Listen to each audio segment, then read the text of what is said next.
is Robert Creighton. I'm 36 years of age. I was a professional rapper.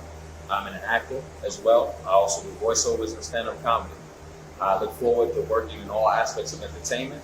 I love the everyday grind of continuing to grow in the entertainment business. I look forward to working with you. This is the U.S. Open of dirt track racing. Okay, I don't care what you're saying. We're not gonna enter a race for the money. Can we just hear what he's got to say? Look, man, what I'm saying is the top 10 earners, they're in the big race automatically. The rest of them got to qualify the race. And your boy, he can drive. Yeah. This is Robert Creighton Jr., a 45-year-old actor with over 80 credits to his name, a man who appeared in blockbuster films like Ant-Man and popular television shows like Young Rock. On January 7th, 2023, police would discover him dead alongside his wife and 3 of their children in what investigators would determine was a murder-suicide situation. Never in anybody's wildest imagination could one imagine in their own neighborhood, a quiet, nice neighborhood, that something of this magnitude could happen. I just can't even imagine. What makes this case particularly disturbing is not just the violence itself, but the chilling pattern of warning signs that were there all along. Police had been called to the Creighton family home 5 times since 2014, responding to both domestic and medical-related incidents. In January 2022, just 1 year before the murders, officers had served an involuntary mental commitment order on Creighton, a clear indication that his mental health had deteriorated to a dangerous level. Tilla, we do gotta understand that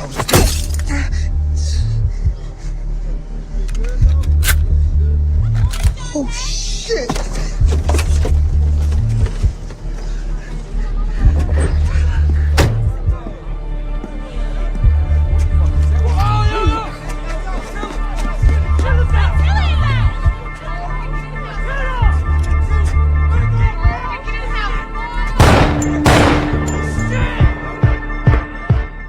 And yet, despite all of these red flags, interventions, the police visits, and the family's attempts to get him help, nobody could prevent what was about to happen. Explain to me how the this shit could have been worse. Explain to me how this shit could have been worse with the shit I did. Why don't you explain that? So you telling me you through with this shit? Huh? You good now?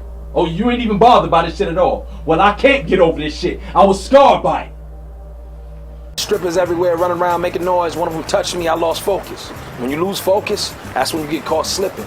To understand how Robert Creighton Jr. went from being voted most likely to become an actor in high school to becoming the perpetrator of a family annihilation, we need to go back to the beginning.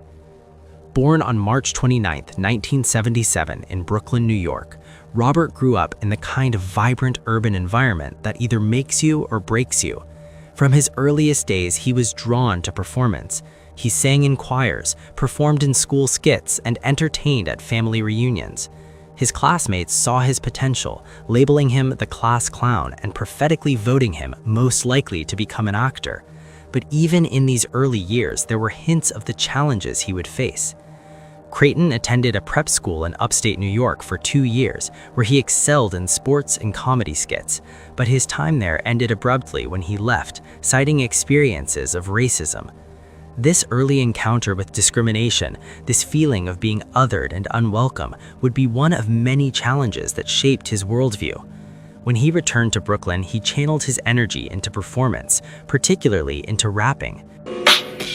Yeah.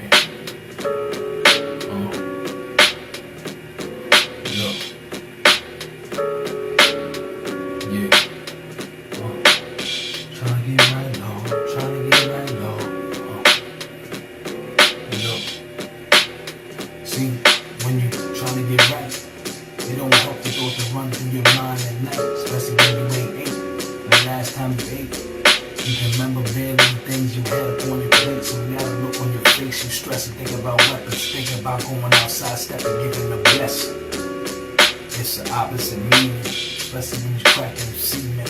See my proposal that I'm spitting, Robert Redford and decent. Definitely ain't trying to see precincts. Look here, I'm trying to eat and I'm far from sweet. So my fucking life I keep, hopefully the Lord. He appeared on BET's 106 in Park in 2004 as a rap artist in a Freestyle Friday episode, showcasing his freestyle skills. He served as an opening act for BET Comics, winning cash prizes that validated his talent, but music, while providing an outlet, would not become his primary path. The transition to acting came in 2010 when Creighton made his debut as Tank on True TV's Southern Fried Stings. The role was fitting for someone who stood 6 feet 3 inches tall with a muscular build that earned him the enduring nickname Tank. Over the next 13 years, he would accumulate an impressive 80-plus credits, working steadily, if not spectacularly, in the competitive world of Hollywood. That you're gonna get your bearings and you're gonna hit the ground running. I'm gonna introduce you to all the people that you're gonna be working with on a daily basis. If you stick with the program, you're gonna be set for life. Can you give me a second? Okay. He acted notable roles in high-profile projects like Marvel's Ant-Man, where he played Peachy, NBC's Young Rock, where he portrayed Warren Sapp across 3 episodes, and HBO's The Staircase, where he appeared as Ron Garrett in 6 episodes. But here is what most people do not understand about the life of a working actor. Creighton was not a star. He was what the industry calls a journeyman actor, someone who worked consistently in supporting roles, bit parts, and uncredited appearances. He supplemented his acting income with commercials, voiceovers, and other gigs that most people never see. He worked as a youth counselor, drawing on his own experiences to guide young people through challenges. He was grinding, hustling, doing whatever it took to make ends meet while pursuing his dream. And that kind of pressure, that constant financial instability, combined with the emotional toll of repeatedly putting yourself out there for roles and facing rejection, can wear down even the strongest person. What made Creighton's situation even more precarious was his ongoing battle with mental illness. He had been diagnosed with bipolar disorder, a condition characterized by extreme mood swings that can range from manic highs to devastating lows. For someone in an already unstable profession, dealing with the everyday stresses of providing for a family while chasing an unpredictable career, bipolar disorder created an even more dangerous scenario. Meanwhile, as Robert struggled with his demons, he had built what appeared to be from the outside to be a loving family. His wife, Athalia Athena Creighton, was a remarkable woman in her own right. Born on October 21, 1976 in Kingston, Jamaica, she had immigrated to the United States as a child. She served honorably as a sergeant in the U.S. Army's 2nd Infantry Division, specializing as a heavy equipment mechanic with assignments that took her to South Korea and Pennsylvania. After her military service, she became a small business owner, certified public notary for North Carolina, certified life coach, and certified interior designer. She was also pursuing a psychology degree at North Carolina A&T State University, driven by a passion for self-education and helping others. Athalia was described by her family as an amazing mother, committed wife, loving sister, and honorable daughter who was the relational glue that unified her family. She maintained deep, decades-long friendships, mentored youth in her community, and was, by all accounts, exactly the kind of person that makes the world better just by being in it. And she had given Robert 4 children, 3 of whom would die alongside her on that terrible January morning. He was in front of my house saying someone tried to kill them. Chilling 911 calls rang in from neighbors who tried to help the 2 adults that were able to escape the home. The morning of January 7, 2023 started like any other Saturday in the quiet suburban neighborhood of Mossy Meadow Drive in High Point, North Carolina. The Creighton family lived in a home east of Oak Hollow Lake in a community where neighbors knew each other and children played outside. But at around 7 a.m., that peaceful Saturday morning was shattered by gunfire. Robert Creighton used a gun to shoot and kill his wife, Athalia, his son, Kasim, his daughter, Nyla, and his youngest son, Nasir. Then he turned the gun on himself. When police arrived at the scene, they found all 5 bodies inside the home. The 2 adults who escaped had already alerted neighbors, who called 911, reporting that someone was banging on their door, saying someone was trying to kill them. What exactly triggered Robert Creighton to commit these murders may never be fully known, Investigators have stated repeatedly that they may never know why, as the motivations that drive someone to commit such an act often die with them. Instead, the focus has consistently been on Creighton's documented mental health struggles, particularly his bipolar disorder and the involuntary commitment he had undergone just 1 year earlier. Police believe Creighton suffered from a mental illness. Officers responded to this address 5 other times since 2014. The most recent call to the home prior to this past weekend was back in January of 2022 when officers served an involuntary mental commitment order on Creighton. The involuntary commitment in January 2022 was likely initiated by Creighton's own family, a desperate attempt to get him the help he clearly needed. But 1 year later, that intervention had not been enough. This is clearly an impactful case, an incident for our city and for our police department. High Point Police said 45-year-old Robert Creighton shot and killed his wife, 46-year-old Athalia Creighton, and 18-year-old Cassine Creighton, as well as a 16 and 10-year-old. Robert Creighton then turned the gun on himself, according to investigators. Even with this history, investigators say they may never have the answers to why this happened. I've expressed this to the family as we may never know why. What goes through the hearts and minds of a person that would do this sometimes dies with them, but we don't have any indication right now as to the why. The Creighton children were not just statistics in a tragic news story. They were vibrant, talented young people with dreams and personalities and futures that were violently stolen from them. Kasim Amaru Creighton, born September 29, 2004, was 18 years old when he died. He was the co-owner and co-founder of Only Chase Money Apparel, dreaming of building a multi-million-dollar brand through his artistry and design skills. Known for his positive spirit, brilliant mind, and distinctive style, he was a beloved student at Ragsdale High School. He had a girlfriend, friends who cherished him, and a whole life ahead of him filled with potential and promise. And in an instant, his father took all of that away. Nyla Athena Joyce Creighton, born August 22, 2006, was 16 years old. Some records list her as Noah, but her obituary identifies her as Nyla. Her caring, bubbly personality shone through her confidence and artistic talents, excelling in drawing and crafts. She was described as beautiful, loving, loyal, brilliant, and true friend. Nyla was also a respected student at Ragsdale High School. At 16, she was in that precious stage of life where you're figuring out who you are, discovering your talents, building the friendships and connections that will shape your future, and her father took that future away. The youngest victim, Nasir Peter Creighton, born March 28, 2012, was only 10 years old.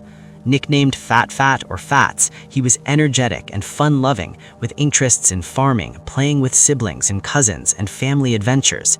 He was a standout student at Union Hill Elementary, growing up surrounded by love from family, friends, and classmates. There was a fourth child, an adult son, whose name has been kept private, who managed to escape that morning along with his partner. The two of them fled the house and sought help from neighbors, leading to the chilling 911 calls that would bring police to the scene. The response from the community was one of shock and grief. The High Point Police Department described it as clearly an impactful case for the city and for the department. One official noted that in their 28 years with the police department, they had never had anything like this happen before. Crisis teams were deployed to both Ragsdale High School and Union Hill Elementary to support students and staff. A local bakery began raising money to support the family by creating cupcakes in their honor, and the phone rang off the hook with orders. A nearby church held a candlelight vigil. But beyond the immediate shock and grief, this case raises disturbing questions about mental health, about warning signs, about what could have been done differently. What makes the Robert Creighton case particularly haunting is not just the violence itself, but the chilling pattern of warning signs that were there all along. He didn't suddenly snap. This was a man whose mental health had been deteriorating for years, with documented evidence of that decline. The 5 police visits to the Creighton home since 2014 suggest a pattern of escalating problems. These visits were for both domestic and medical-related incidents, though police noted that they did not indicate that Creighton was necessarily a violent person on a daily basis, and the information they had up to that point was that he was suffering from some mental illness. They had an idea of what he was suffering with, but chose to hold back on those details out of respect for the family. My 27, pushing to 28 years at this police department, we never had anything like this happen before. The involuntary commitment in January 2022 is particularly significant. When officers served that order, it was a clear indication that Creighton's mental state had deteriorated to a point where he was considered a danger either to himself or to others. But what happened after that commitment? What follow-up care was provided? What systems were in place to monitor his condition and ensure he was getting the ongoing treatment he needed? These are not rhetorical questions. Mental health advocates have long pointed out that involuntary commitments often result in short-term crisis intervention without adequate long-term follow-up care. Patients are stabilized, released, and expected to manage their own ongoing treatment. But bipolar disorder is not a condition that simply goes away after a brief hospitalization. It requires ongoing medication management, therapy, and support systems. And for someone like Creighton, who was dealing with the additional stresses of financial instability and career pressures, maintaining that treatment regimen would have been particularly challenging. Friends and acquaintances of Creighton expressed shock at what he had done. People who knew him at the local YMCA in High Point remembered him as outgoing, known by nicknames like RC or Rob, often playing basketball and bringing his children along. This portrayal of a family-oriented, engaged father makes the violence even more incomprehensible. How does someone who brings his kids to play basketball become someone who murders those same children? The answer lies in understanding the nature of serious mental illness. Bipolar disorder, particularly when untreated or inadequately treated, can fundamentally alter a person's perception of reality. During manic episodes, individuals may engage in risky or impulsive behaviors, and during depressive episodes, they may experience suicidal ideation. The swings between these states can be dramatic and unpredictable. For Black men like Creighton, there are additional barriers to getting adequate mental health care, including stigma within the community, systemic racism in healthcare systems, and economic barriers to accessing quality treatment. The family released a statement after the tragedy expressing their profound grief. They described Athalia Athena Creighton and her wonderful children, Nasir, Nyla, and Kasim, as a light to everyone they met, stating that their lives were taken too soon, yet their legacy lives on from the shores of Jamaica to the campus of NCANT. A joint memorial service was held on January 28, 2023 at the Alumni Foundation Event Center in Greensboro, North Carolina. This acknowledgement of the trauma experienced, even by trained professionals, highlights just how devastating the scene must have been. But beyond the immediate tragedy, this case forces us to confront uncomfortable questions about how we as a society handle mental illness. Creighton's story is not unique. Murder-suicides, while relatively rare compared to other forms of violence, have been increasing in the United States, often tied to undiagnosed or untreated mental health conditions. Similar incidents in Utah and elsewhere in 2023 underscored patterns often linked to mental health crises. What do you think about this tragic case, and have you witnessed a similar situation, maybe in your neighborhood or community? Let me know in the comments section. Click on one of the cards on your screen to see more videos like this.